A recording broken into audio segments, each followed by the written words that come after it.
Sir, red sandal cases, smuggling cases అనేది on daily basis report అవుతున్నాయి sir. దాని మీద ఏమైనా మెజర్స్ తీసుకుంటున్నారు? డైలీ బేసిస్ రిపోర్ట్ అవుతున్నాయి అంటే పట్టుకుంటున్నారు. అవుతున్నాయి. లాస్ట్ టైం చాలా ఫర్మ్ గా యాక్ట్ చేశాం, మీకు ఐడియా ఉంటుంది. నేను ఒకటే రాష్ట్రంలో ఉండే ప్రతి ఒక్కరికి ఒకటే చెప్తున్నా, ఇల్లీగల్ యాక్టివిటీస్ ఎక్కడ జరిగినా వదిలిపెట్టం. I'm very clear.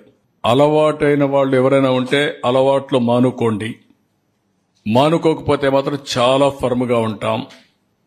రెండోది, గంజాయి మత్తులో లేకుంటే మద్యం మత్తులో ఇష్టానుసారంగా ఆడబిడ్డలపైన అత్యాచారాలు చేయడం, నేరాలు చేయడం, గంజాయి దాగి రోడ్డు మీద పడడం, ఇవి చేస్తే మాత్రం చాలా జాగ్రత్తగా ఉండండి.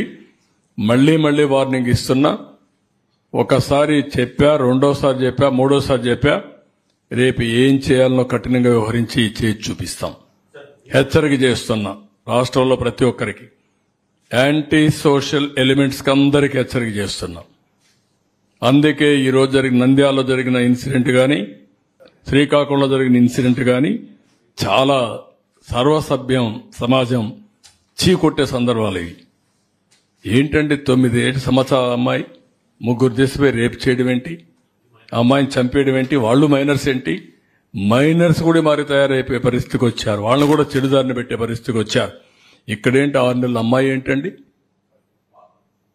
వాడు ఏంటి, కొంచెమైనా సరే చిన్న పిల్లల్ని కూడా ఈ మరి హెరాస్ చేసే పరిస్థితికి వచ్చారంటే ఎంత దారుణం మనం ఆలోచించాలంటే. ఇది వ్యవస్థ ఎంత భ్రష్టు పట్టింది, ఎంత చెడిపోయింది, మనసులు ఏ విధంగా కలుషితం అయిపోయినాయి.